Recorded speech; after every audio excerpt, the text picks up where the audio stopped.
The helicopter's rotors cut through the thin mountain air like angry wasps. Master Chief Petty Officer Jake Morrison pressed his face against the small window and studied the jagged peaks below. Somewhere in those Rocky Mountains, a terrorist cell had taken 12 American hostages. His 6-man SEAL team had 48 hours to find them before the deadline expired. 2 minutes out, the pilot shouted over the engine noise. Morrison looked at his team. These weren't just any SEALs. They were Task Force Blue, the Navy's most elite counterterrorism unit. Each man had survived missions that would break ordinary soldiers. Petty Officer First Class Carlos Ramirez checked his rifle for the 100th time. The team's medic and explosives expert never sat still before a mission. Next to him, Petty Officer Second Class Marcus Johnson adjusted his communications gear. The team's tech specialist could hack into enemy systems or call down lightning from above with equal skill. Across from Morrison sat the team's scout sniper, Petty Officer First Class David Chen. The quiet man from California had over 200 confirmed kills. His Barrett rifle lay across his knees like a sleeping predator. Chief Petty Officer Mike Rodriguez cleaned his pistol with steady hands. The team's second-in-command never showed stress, even when death whispered in his ear. Finally, there was Petty Officer Second Class Tommy Walsh, the youngest member at 24. What he lacked in experience, he made up for with raw courage and lightning-fast reflexes. "Target is a compound built into the mountainside," Morrison shouted to his team. "Intel says 15 to 20 hostiles. They've got American oil workers captured 3 days ago in Pakistan. The terrorists crossed into Afghanistan to use these mountains as their fortress." The pilot's voice crackled through their headsets. "LZ coming up hot. Satellite shows movement around the compound. You've got company waiting." Morrison's jaw tightened. A hot landing zone meant enemy fighters were ready for them. The element of surprise was gone. Someone had leaked their mission. The helicopter shuddered as rifle fire sparked off its armored belly. The pilot yanked the aircraft sideways, diving toward a narrow ledge cut into the mountain face. The landing zone was barely large enough for the helicopter's skids. "Go! Go! Go!" Morrison yelled. The SEALs fast-roped from the helicopter in seconds. Their boots hit rocky ground as bullets whined overhead. The helicopter pulled away immediately, leaving them alone in the hostile mountains. The 6 SEALs spread out, finding cover behind boulders and scraggly mountain bushes. "Contact! 300 meters upslope!" Chen called out. His trained sniper eyes had spotted muzzle flashes among the rocks. Morrison studied the terrain through his scope. The terrorist compound sat like a concrete cancer on the mountainside, built into a natural cave system. Multiple levels connected by narrow walkways carved from solid rock. Guard positions commanded every approach route. Whoever had designed this fortress knew military tactics. "Rodriguez, take Walsh and circle left. Find us a back door," Morrison ordered. "Ramirez, Johnson, you're with me. We go straight up the middle and keep their attention. Chen, find a good hide and start dropping their sentries." The team split up without another word. Years of training and combat had made them read each other's thoughts. Rodriguez and Walsh disappeared into the rocky maze like ghosts. Their job was to find the hostages while Morrison's team created a distraction. Morrison, Ramirez, and Johnson began their climb toward the compound. The mountainside was a sniper's paradise and an assault team's nightmare. Every boulder could hide an enemy fighter. Every shadow might conceal a rifle barrel. The 3 SEALs moved like hunting cats, using the terrain to mask their approach. A terrorist popped up from behind a rock wall, AK-47 blazing. Ramirez dropped him with 2 quick shots before the man could find his target. The sound echoed off the mountain walls like thunder. "So much for stealth," Johnson muttered, adjusting his radio gear. More fighters appeared from hidden positions. The compound had at least 30 defenders, twice what intelligence had predicted. Morrison realized they were walking into a carefully prepared trap. Someone wanted these SEALs dead, and the hostages were just bait. Chen's rifle boomed from his position 500 meters below. A terrorist sniper tumbled from his rocky perch, arms flailing as he fell. Chen's voice came through their earpieces, calm and professional. "Tango down. Northwest tower clear." But more fighters kept appearing. Morrison counted at least 20 muzzle flashes. His three-man element was outnumbered 6-1. The terrorists had positioned themselves perfectly to catch the SEALs in a crossfire. Bullets sparked off rocks around the Americans, sending deadly stone fragments flying. "Chief, we've got a problem," Rodriguez reported through the radio. "Found the hostages. They're rigged with explosives, remote detonators. Can't approach without triggering the bombs." Morrison's blood went cold. The terrorists weren't just planning to kill the hostages. They were using them as bait to draw in American special forces. Once the SEALs were trapped in the compound, they'd blow everything. 12 innocent Americans would die along with the rescue team. "How long do you need to disarm the charges?" Morrison asked. 15 minutes minimum," Rodriguez replied. "Maybe 20. These aren't amateur fireworks. Professional military explosives with redundant triggers." 15 minutes might as well have been 15 hours. The SEALs were taking heavy fire from entrenched positions. Chen was doing his best, but even his expert marksmanship couldn't stop 30 fighters spread across multiple levels of the compound. "Johnson, call for backup," Morrison ordered. The communications specialist shook his head grimly. "No good, Chief. Signal's being jammed. Can't reach the base or air support." Morrison processed their situation with the cold logic that had kept him alive through 15 years of special operations. They were cut off, outnumbered, and facing professional fighters in prepared positions. The hostages were wired to explode at the first sign of rescue. Even if they could fight their way out, 12 Americans would die. A rocket-propelled grenade screamed past Morrison's head, close enough that he felt the heat. The explosion behind them sent rocks tumbling down the mountain face. The terrorists were using heavy weapons now. They wanted this over quickly. "Chen, how many RPGs do you see?" Morrison asked. "At least 3 teams. They've got us bracketed. Adjusting fire to walk the explosions up the mountain toward our position." Morrison made his decision. "All call signs. Listen up. We're going to assault straight up the gut. Fast and violent. Rodriguez, you've got 20 minutes to save those hostages. We'll keep the bad guys busy." "Chief, that's suicide," Ramirez protested. "They've got us outgunned and outpositioned." "Maybe. But those 12 Americans didn't ask to be here. They were just doing their jobs when these animals grabbed them. We don't leave people behind." Morrison checked his rifle and prepared to lead what might be his last charge. The 3 SEALs would have to cross 200 meters of open ground under heavy fire. Their only advantages were training, courage, and the desperate hope that their sacrifice would give Rodriguez and Walsh enough time to save the hostages. Another RPG exploded closer to their position. Rock fragments peppered Morrison's helmet. The terrorists were getting the range. In another minute, they'd drop a rocket right on the SEALs' heads. "On my mark," Morrison said quietly. "We go fast and we go hard. Ramirez, hit the left side positions. Johnson, suppress the right. I'll take center and try to reach that main entrance." The 3 men tensed like coiled springs. Years of training had prepared them for this moment. But training couldn't change simple mathematics. 3 against 30 was a losing equation, no matter how skilled the 3 might be. Morrison raised his hand to signal the charge when Chen's voice crackled through their earpieces. "Wait! Something's wrong up there." The SEAL sniper had noticed what the assault team couldn't see from their position. "The tangos are shifting position, moving toward the hostage location. Looks like they're preparing to trigger the explosives." Morrison's heart sank. The terrorists weren't going to wait for the Americans to assault the compound. They were going to blow the charges now and eliminate both the hostages and the rescue team in one coordinated explosion. Rodriguez and Walsh would never have time to disarm all those bombs. "Rodriguez, you need to move now," Morrison radioed. Still working.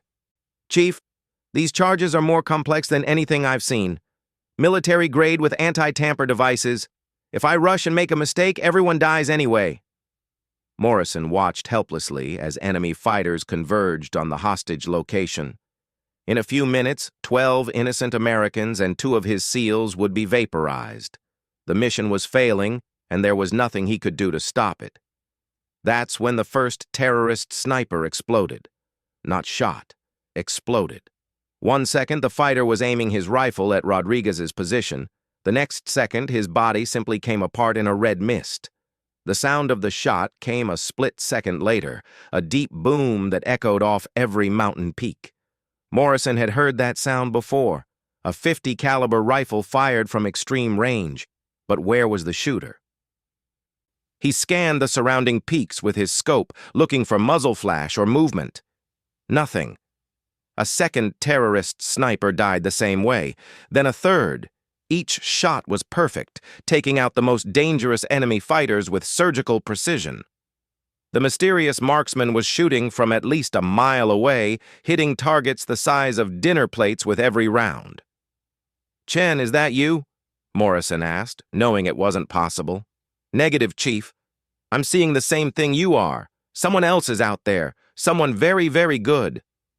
The unknown sniper was systematically destroying the terrorist force. Each shot eliminated a key target. The fighters with RPGs died first, then their leaders, then their heavy machine gun teams. The mysterious marksman was dissecting their defenses with the skill of a master surgeon. Panic spread through the terrorist ranks. They couldn't see their enemy, couldn't locate the source of death that struck from the sky like lightning. Some tried to retreat deeper into the compound. Others fired wildly at the surrounding peaks, wasting ammunition on empty rocks. Morrison realized this was their chance. The enemy force was disrupted, leaderless, and terrified. But they had to move fast before the terrorists recovered or decided to trigger the explosives out of spite. "All call signs, advance now, use the confusion."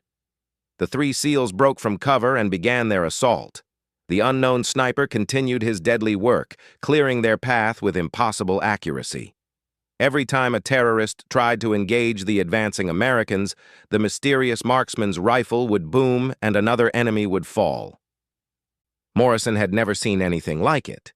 The sniper was shooting at distances that required computer calculations to compensate for bullet drop, wind drift, and atmospheric pressure.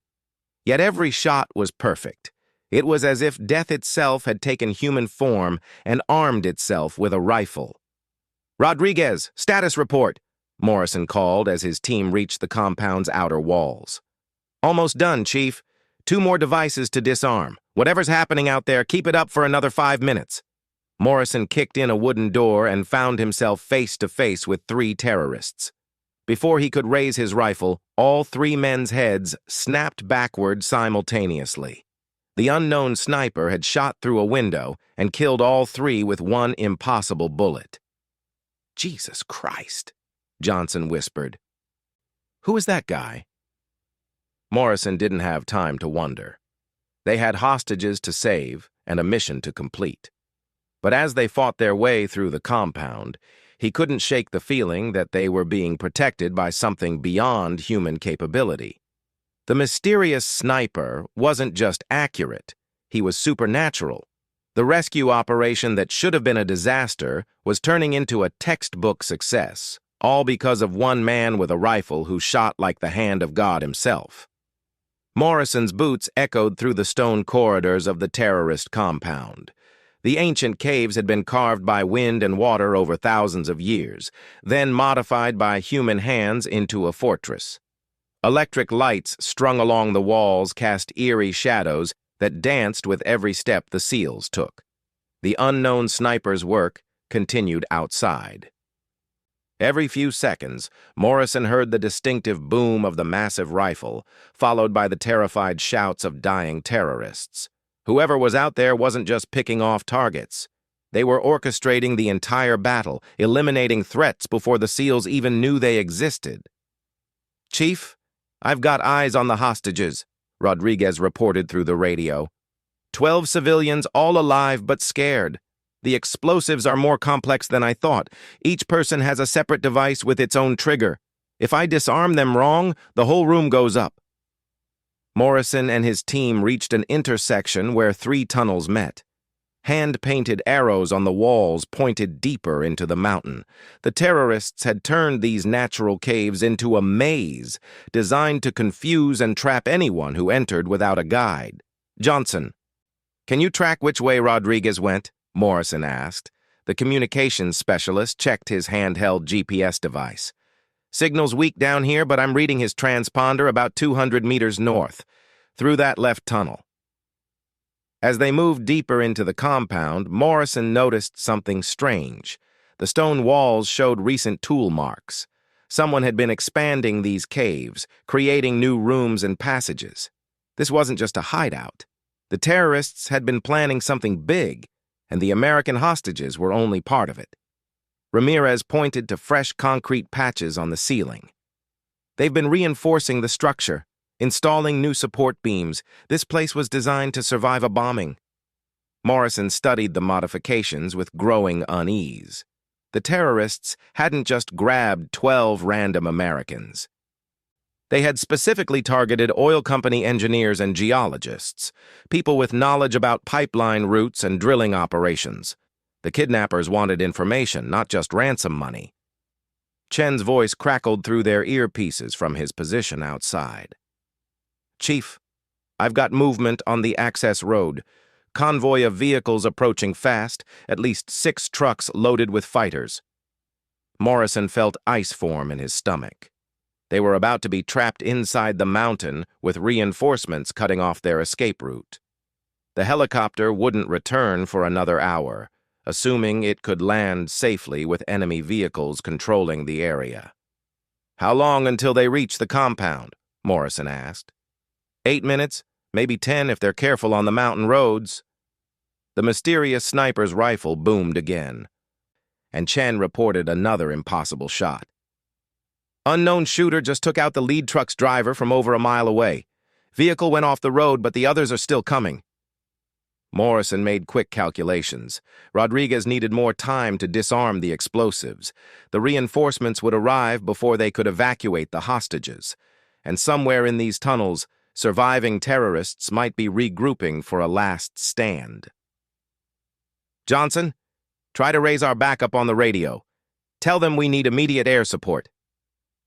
Johnson worked his radio equipment desperately, adjusting frequencies and boosting transmission power. "Still getting jammed, Chief. They've got professional jamming gear somewhere in here." The SEALs moved through the tunnel system like shadows, their training taking over. Morrison took point, reading the stone passages for signs of recent use. Ramirez covered their left flank, his rifle ready for instant action. Johnson watched their 6 o'clock, making sure no one followed them into the maze. They found Rodriguez and Walsh in a natural cavern that had been converted into a prison. 12 Americans sat on rough wooden benches, their hands zip-tied behind their backs. Each person wore a vest packed with explosives. Red LED lights blinked steadily on the devices, counting down to death. Rodriguez knelt beside a bearded man in his 50s who wore the khaki uniform of an oil company supervisor. The SEAL's hands moved with surgeon-like precision, carefully tracing colored wires that disappeared into blocks of military plastic explosive. "How much longer?" Morrison asked quietly. "Each device is different. They didn't want anyone getting smart and using one solution for all 12 bombs. I've disarmed 4, but the remaining 8 are getting progressively more complex." Walsh stood guard at the cavern entrance. His rifle pointed down a tunnel that led deeper into the mountain. "Chief, I'm hearing movement down there. Sounds like they're setting up some kind of defensive position." Morrison studied the hostages more carefully. The oil company workers looked like ordinary middle-aged engineers, but their eyes held the steady gaze of people who had survived 3 days of terrorist captivity without breaking. These weren't just random victims. They were tough, experienced professionals who worked in dangerous parts of the world. The bearded supervisor spoke quietly to Morrison. They kept asking about pipeline security measures. Wanted to know about computer systems and emergency shutdown procedures. These aren't ordinary terrorists, soldier. They know too much about oil industry operations. Before Morrison could respond, the cavern shook from a massive explosion outside. Dust and small rocks fell from the ceiling as the mountain itself seemed to tremble. Chen's voice came through the radio, filled with amazement. "Chief, you're not going to believe this. Unknown shooter just put a round through an engine block from 1,500 meters. Stopped the entire convoy dead in its tracks." Morrison had seen expert marksmen before. He had trained with Marine Scout snipers and Army Rangers who could hit targets at incredible distances. But what this mystery shooter was doing went beyond human capability. The angles were impossible. The distances were extreme. And somehow, every single shot was perfect. "Rodriguez, we need to move faster," Morrison said. "I don't know who's watching our backs out there, but we can't count on miracles forever." The explosives expert wiped sweat from his forehead. "Working as fast as I can, Chief. These charges are designed by someone who knows American bomb disposal techniques. They've built in counters for everything we'd normally try." Morrison heard footsteps echoing from the tunnel Walsh was watching. The surviving terrorists were finally making their move. They had probably decided to trigger the explosives manually rather than lose everything to the American rescue team. "Contact front," Walsh called out, opening fire down the tunnel. Muzzle flashes lit up the darkness as enemy fighters tried to rush the cavern. Walsh's rifle chattered in controlled bursts, dropping the first two attackers before they could advance 10 feet. But more voices echoed from the depths of the mountain. At least a dozen terrorists were moving through the tunnel system, trying to reach the hostages before Rodriguez could finish his work. "Johnson, Ramirez, help Walsh hold that entrance," Morrison ordered. "I'll cover Rodriguez while he works." The three SEALs formed a defensive line across the tunnel mouth. Their night vision goggles turned the darkness into a green-tinted world where enemy muzzle flashes showed up like strobe lights. The terrorists were advancing slowly, using the tunnel's stone walls for cover. "Grenade!" Johnson shouted, diving sideways as an explosive device bounced off the cave walls. The detonation was deafening in the enclosed space. Rock fragments flew like shrapnel, and the electric lights flickered. One of the hostages, a young woman in her 20s, bit back a scream of terror. The explosion had missed the Americans by inches. Rodriguez never looked up from his work. His hands continued to move steadily among the colored wires, even as gunfire and explosions echoed around him. The man's concentration was absolute. Nothing existed except the deadly puzzle of wires and circuits that held 12 lives in the balance. 7 down, 5 to go, Rodriguez reported. But these last ones are the worst. Triple redundancy systems with anti-tamper devices. If I cut the wrong wire, they all go off at once. Morrison fired his rifle at a terrorist who tried to dart across the tunnel opening. The man spun and fell, his AK-47 clattering on stone. But the enemy kept coming. They knew the Americans were trapped in the cavern and couldn't retreat without abandoning the hostages. The unknown sniper's rifle boomed again from outside, so loud that they heard it even deep inside the mountain. Chen's voice followed immediately. "Unknown shooter just eliminated a sniper team that was setting up to cover the tunnel entrance. How is he seeing through solid rock?" Morrison was beginning to wonder the same thing. The mysterious marksman seemed to know exactly where every threat would appear before it became visible. It was as if he could read the battlefield like a three-dimensional chess game, predicting every move the enemy would make. Another grenade exploded in the tunnel, closer this time. The blast knocked plaster from the walls and made the LED lights flicker ominously on the explosive vests. Morrison realized the terrorists might accidentally trigger the bombs with their own weapons. "Rodriguez, forget about being careful. We need those people free now." "Almost there, Chief. 2 more devices. But if I rush this, everyone dies." Walsh changed magazines with practiced speed, never taking his eyes off the tunnel entrance. "They're massing for a rush attack. I count at least 8 voices. When they come, they're coming all at once. Morrison made a decision that would haunt him for the rest of his life. Johnson, call for fire mission. Tell Chen to put rounds into the tunnel system. Danger close. Johnson looked at Morrison with wide eyes. Chief, we're inside the mountain. Chen's rounds could bring the whole ceiling down on us. Better to risk a cave-in than let these people get executed. Do it. Johnson keyed his radio. Chen, fire mission, grid coordinates. He read off their position from his GPS device. Danger close. We need you to collapse the tunnel entrance. Chen's voice came back immediately. Negative, Chief. Too risky. You could be buried alive. That's when the unknown sniper made his presence felt in a way that defied all logic and reason. Instead of Chen's rifle, they heard the boom of the massive .50 caliber weapon. But the sound came from directly overhead, as if the shooter was positioned on top of the mountain itself. The tunnel entrance exploded inward, not from a bomb or grenade, but from a single rifle bullet that somehow triggered a precisely calculated structural collapse. Tons of rock fell in exactly the right pattern to seal off the terrorist advance without bringing down the entire cavern. What the hell was that? Walsh whispered, staring at the perfectly engineered rockfall. Morrison had no answer. What they had just witnessed was impossible. A single rifle shot couldn't calculate the stress patterns in a stone ceiling and cause a controlled collapse. It required engineering knowledge, geological expertise, and shooting skills that no human being possessed. Rodriguez's hands finally stopped moving. Last device disarmed. All 12 hostages are clear. Morrison looked at the oil company workers, who were now free of their explosive vests. 12 innocent Americans who should have died today were going home to their families. And they owed their lives to a mysterious guardian who shot like an angel of death from positions that shouldn't exist. But as the dust settled from the collapsed tunnel, Morrison realized their ordeal was far from over.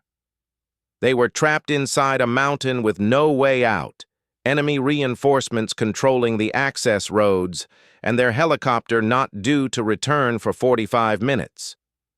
The voice that answered his thoughts came from the cavern entrance they hadn't been watching. A woman's voice, speaking with calm authority that cut through the chaos like a blade through silk. Master Chief Morrison, your extraction is waiting. Morrison spun toward the voice, his rifle ready to fire. Standing in the shadows of a side passage was a woman who seemed to have appeared from thin air. She wore desert camouflage that would have made her invisible against the stone walls if she hadn't chosen to reveal herself. A massive rifle was slung across her back, and her eyes held the cold, steady gaze of someone who had looked death in the face and made it blink first. "Who the hell are you?" Morrison demanded, keeping his weapon trained on the newcomer. "Colonel Sarah Chen, United States Air Force, retired." She stepped into the light, and Morrison could see the weathered face of someone who had spent years in combat zones. "I'm the guardian angel who's been keeping you alive for the past hour." Morrison's mind raced.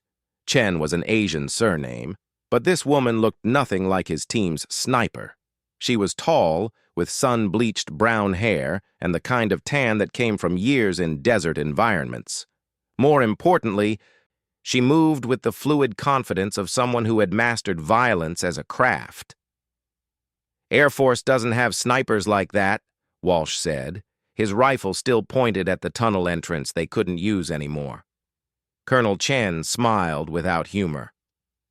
"Air Force doesn't officially have a lot of things. I was part of a program that never existed, fighting wars that never happened, in countries we were never supposed to enter." Rodriguez finished checking the last of the freed hostages and turned to face the newcomer. "Those shots were impossible. No human being can shoot through solid rock or predict structural engineering from a mile away." "You're right. No normal human being can." Chen reached into her pocket and pulled out a small device that looked like a modified smartphone. But when you combine 20 years of special operations experience with real-time satellite imagery, computer-assisted ballistics calculations, and ground-penetrating radar, impossible becomes merely difficult. Morrison studied the device in her hands. The screen showed a three-dimensional map of the entire mountain, including the cave system they were standing in.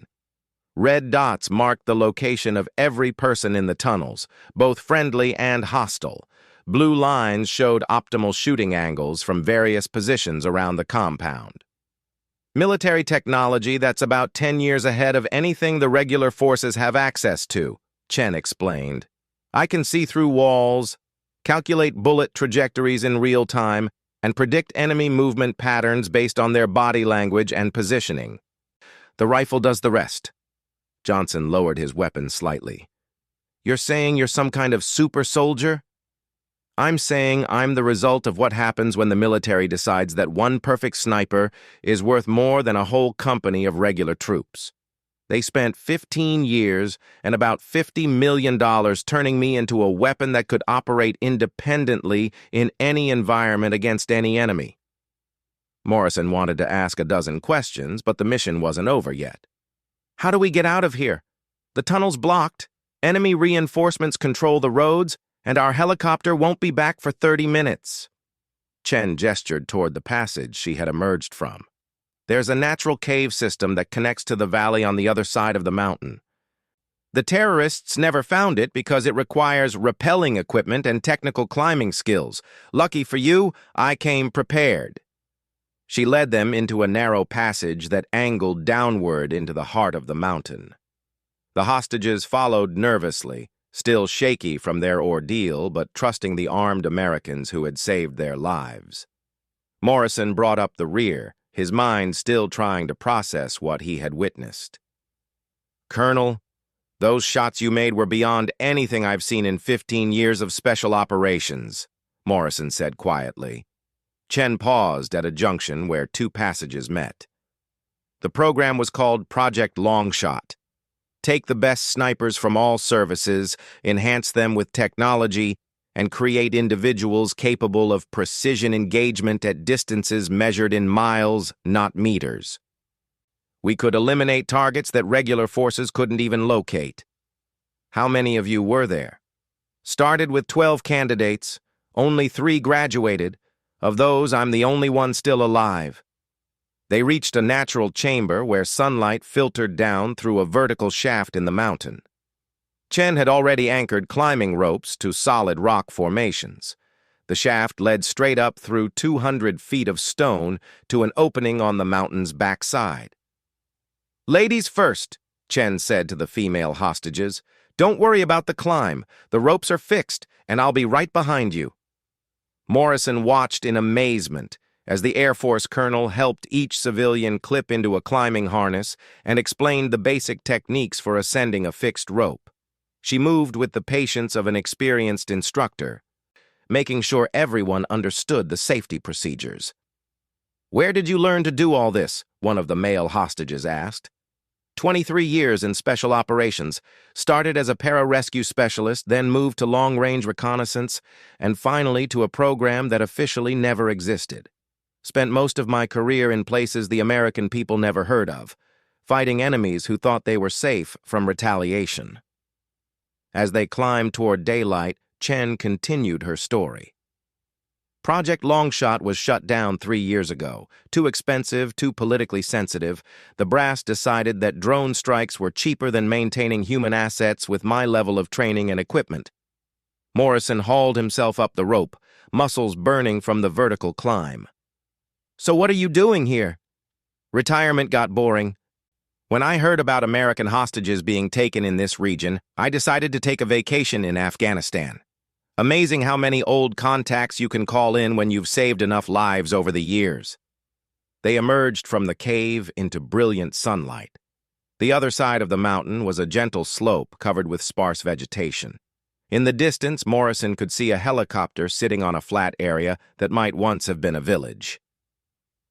That's not our bird, Johnson observed. No, it's mine.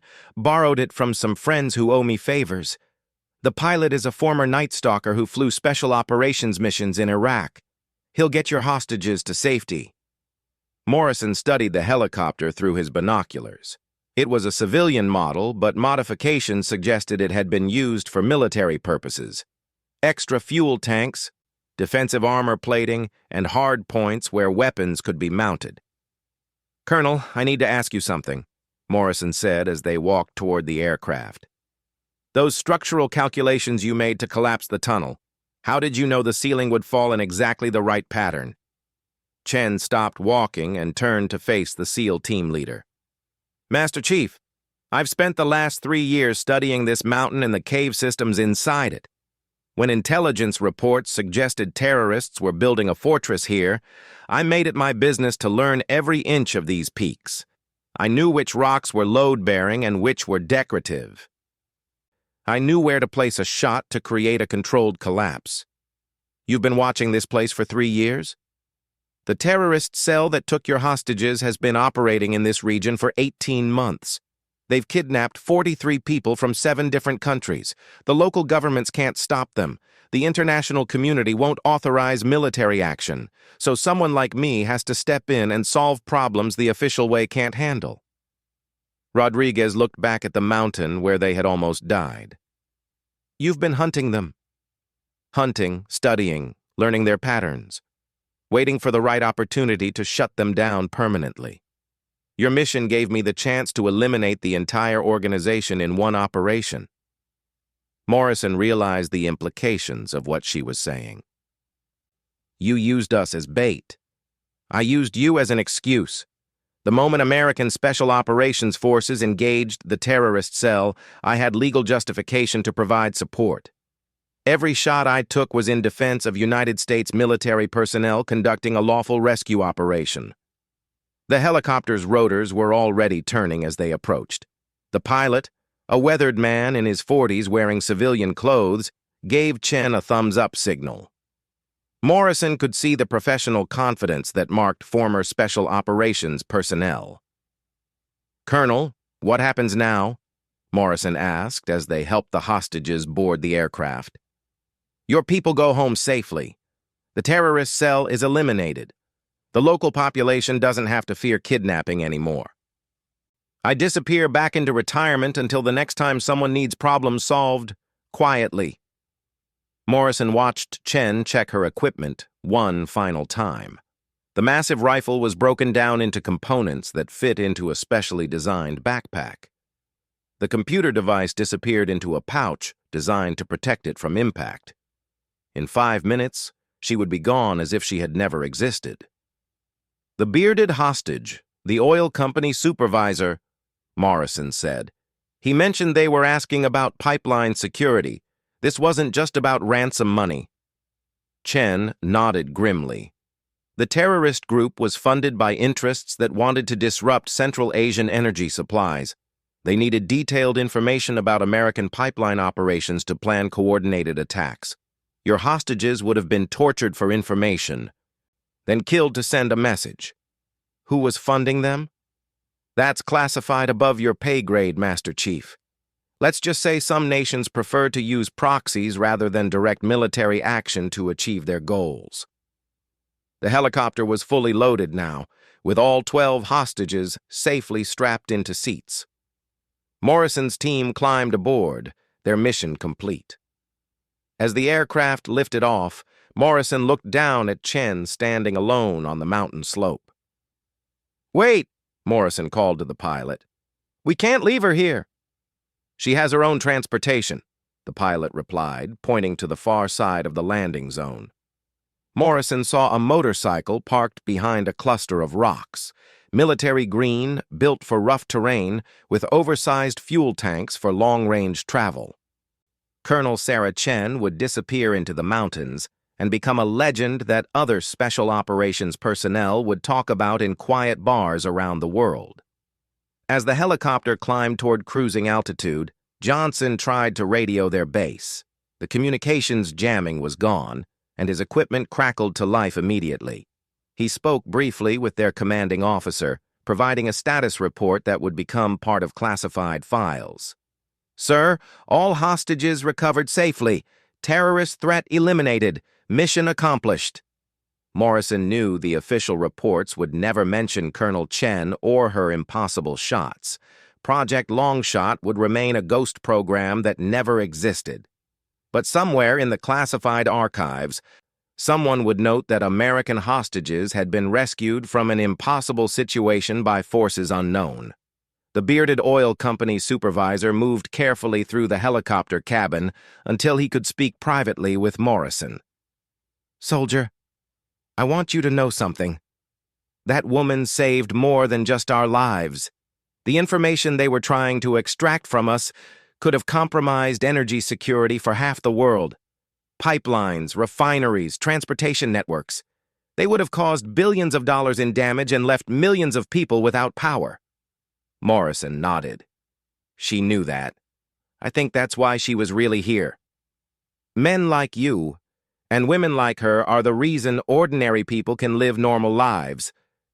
We'll never be able to thank you properly." As the helicopter flew toward the extraction point where Morrison's team would be picked up by their regular transport, he thought about the mission they had just completed.